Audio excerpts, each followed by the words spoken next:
Welcome to our channel feel your wings. आज हम पढ़ने वाले हैं monkey's paw by a great short story writer W Jacob's.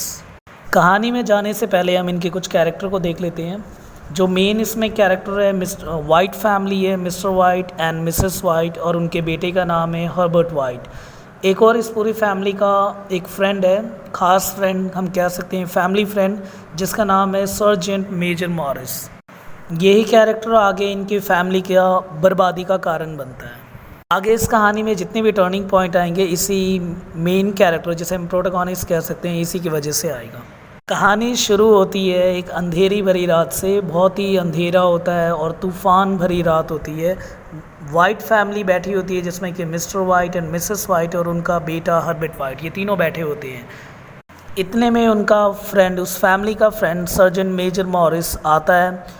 Mister white express करते हैं अपने इंटरेस्ट को कि उनको इंडिया जाने का बहुत मन है और उन्हें इंडिया बहुत ही ज़्यादा पसंद है। वो ये इसलिए कहता है सर्जेंट मेजर मॉरिस को क्योंकि वो अभी इंडिया से आया है। पर सर्जेंट मेजर मॉरिस उसे यही कहता है कि अपना घर पे आराम से बैठो, इंडिया जाने की कोई ज़रूरत नहीं है। मिस्टर और मिसेस वाइट फिर सर्जेंट मेजर मॉरिस को कहने लग जाते हैं, कुछ बताओ इंडिया के बारे में, अपने एक्सपीरियंस के बारे में, जो आपने इंडिया में कुछ देखा। तब सर्जेंट मेजर मॉरिस उन्हें कहता है, मेरे पास एक अजीब सी चीज़ है, एक अभिशापित चीज़ है, अगर मैं आपको दिखाऊं तो। वो कहते हैं हाँ दिखाओ।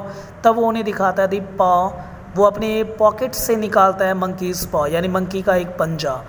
और उसके बाद वो एक्सप्लेन करता है, एक फ़कीर ने, ऐसा माना जाता है एक भारत का यानी एक इंडिया का कोई फ़कीर है, जिसने इसके ऊपर जादू करके कुछ अजीब सा एक काला मंत्र करके, काला जिसे हम कहते हैं काला जादू करके, ये पंजा यानी इस पंजे के ऊपर काला जादू कर दिया उसने। उसका ऐसा मानना था कि ये पंजा किसी की किस्मत को बदल सकता है। चलिए अब आगे देखते हैं क्या है इस कहानी में। इस पंजे की भी एक अजीब हिस्ट्री थी कि जब इसके ऊपर काला जादू करा उस फ़कीर ने, तो इस पंजे से कोई 3 इंसान 3 विशेस मांग सकते थे, यानी हर एक इंसान 3 विशेस मांगेगा।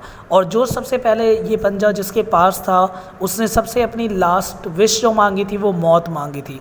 उसके बाद ये पंजा सर्जेंट मेजर मॉरिस के पास है, जो अपनी पॉकेट से निकालता है और वो कहता है कि अब मैं इसे जला देना चाहता हूँ या तो मैं इसे फेंक देना चाहता हूँ, क्योंकि मुझे ये पंजा मनहूस लगता है। जब से ये पंजा मेरी लाइफ में आया है, मेरी लाइफ में बहुत कुछ उल्टा सीधा हो रहा है। मिस्टर वाइट की नज़र उस पंजे के ऊपर होती है। इतने में सर्जेंट मेजर मॉरिस वार्निंग देते हुए कहते हैं कि ये पंजा बिल्कुल ही बेकार है, इसे मैं आग में डाल देता हूँ। और वो उसे आग में फेंक देता है।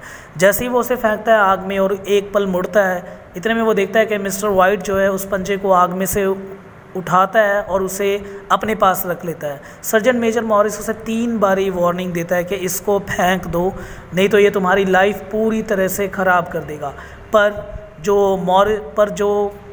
पर मिस्टर वाइट उसकी एक भी बात नहीं सुनता। उसे ऐसा लगता है कि ये सब कुछ बकवास है, पर फिर भी उसे थोड़ा बहुत यकीन होता है इसके ऊपर। ये बताने के बाद मिस्टर सर्जेंट वहाँ से चला जाता है और उसके जाने के बाद हर्बर्ट, यानी जो मिस्टर और मिसेस वाइट का बेटा होता है, उसे लगता है कि ये सब कुछ बकवास है और घटिया-नुसी कहानी है, इसका कोई बेस नहीं है। पर हर्बर्ट के अंदर भी थोड़ी बहुत वो थी कि शायद कुछ हो सकता है, क्या पता कुछ बात तो सच होगी। जैसा अक्सर हम सब के अंदर होता है, कोई कहानी सुनाए तो हम कहते हैं हाँ कुछ % तो इसमें सही होगा। फिर अगले दिन हर्बर्ट अपने, जैसे कि वो रोज़ जाता था फैक्ट्री के लिए, काम करने के लिए निकलता है उस फैक्ट्री में, और उनके घर के ऊपर यानी 200 रुपये का कर्जा होता है, हम कह सकते हैं 200 पाउंड्स का, जो उन्हें रुपए नहीं कहेंगे, 200 पाउंड्स कहेंगे हमें। और वो सोचता है काश ये 200 पाउंड्स मुझे मिल जाए तो हमारा जो घर है वो सेल होने से बच जाएगा। तो वो सोचता है काश अगर ये हो जाए, तो वो ये विश जो है मंकी पॉ के पर रख के एक तरह से मांग लेता है। और उस दिन जिस दिन हर्बर्ट फैक्ट्री जाता है, शाम हो जाती है, वो फैक्ट्री से नहीं आता। मिस्टर एंड मिसेस वाइट बहुत ही ज़्यादा टेंशन में होती हैं कि हर्बर्ट को क्या हो गया। फिर एकदम से हर्बर्ट की पूरी फैमिली उसका वेट कर रही होती है, बहुत ही बेसुध होते हैं क्योंकि हर्बर्ट नहीं आया अब तक, बहुत ही टेंशन में होते हैं। इतने में हर्बर्ट की फैक्ट्री से एक न्यूज़ आती है कि हर्बर्ट जो है मशीन एक्सीडेंटल में, यानी एक तरह से मशीन ने उसे खींच लिया काम करते वक्त और उसकी मौत हो गई है।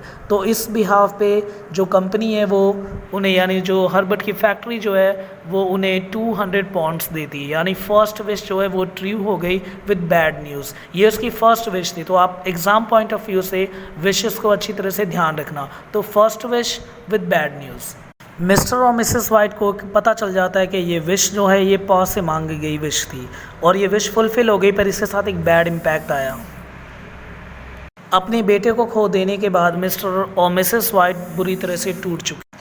हर्बर्ट को अब मरे हुए 10 दिन हो चुके थे। अब मिस्टर और मिसेस वाइट उसे बहुत ज़्यादा उनसे रहा नहीं जा रहा था। तो वो एक दिन फाइनली डिसाइड करते हैं कि मंकी पॉ से हम दूसरी विश मांगते हैं, और वो दूसरी विश ये मांगते हैं कि हमारा बेटा हमें वापस कर दो। और फिर शुरू होता है इस कहानी का सेकंड विश का पैटर्न। जैसे कि कोई विश एकदम से नहीं होती फुलफ़िल, और थोड़े टाइम बाद, यानी हम कह सकते हैं कि कुछ देर बाद, एक दिन दरवाजे पे आवाज़ आती है, ठक ठक ठक ठक, बिल्कुल आवाज़, नॉकिंग की आवाज़ आती है, और मिस्टर वाइट और मिसेस वाइट दरवाजे की तरफ भागते हैं।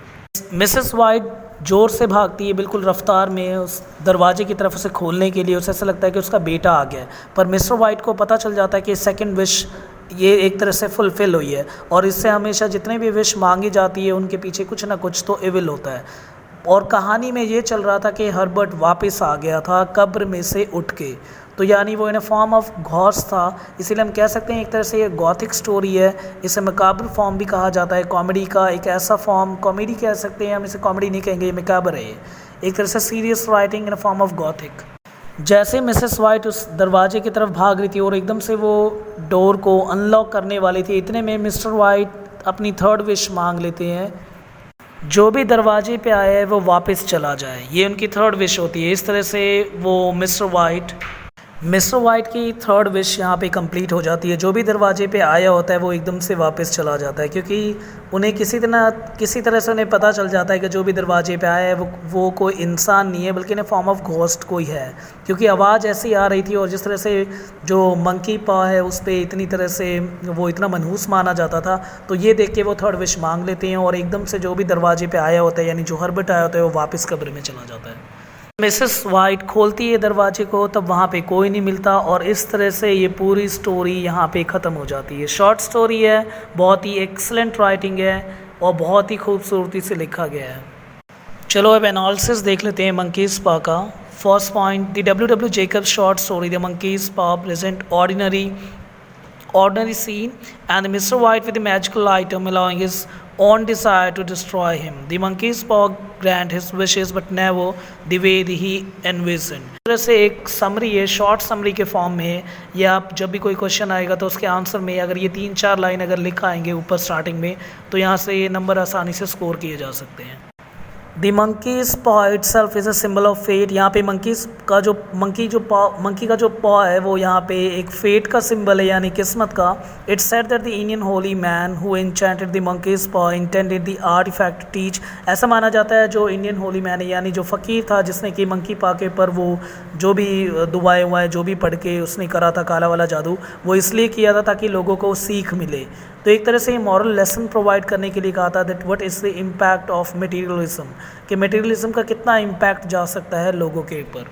और ये भी बात है जो किस्मत के साथ या किस्मत को बदलने की कोशिश करेगा ऐसे शॉर्टकट्स लेके, या the people lesson about fate that those who interfere with fate, जो किस्मत के बीच में आएगा यानी उसके लेखा जोखा को मिटाएगा तो वो किस्मत उसे मिटा देगी। एक तरह से ये भी सेंट्रल आइडिया है। तो ये 3 जो हैं इसके सेंट्रल आइडिया हैं जो आपको लिख के आना है पेपर में। जेकब को हमेशा जाना जाता था primarily known as the humorist, इसे ह्यूमरिस्ट माना जाता था, जो कि कई तरह के ह्यूमर इवोक करते हैं। ज़रूर नहीं है ह्यूमर का मतलब होता है मजाक वजाक या सेंस या कुछ वो।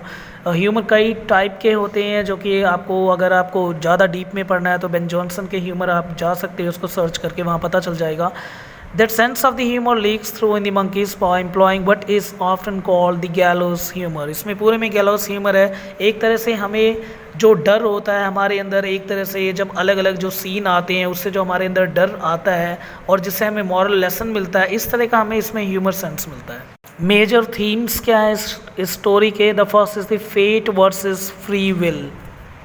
यानी पहला पॉइंट ये है किस्मत, और किस्मत की टकराव किसके साथ इन्होंने दिखा रखा है, मनुष्य की इच्छाओं के साथ।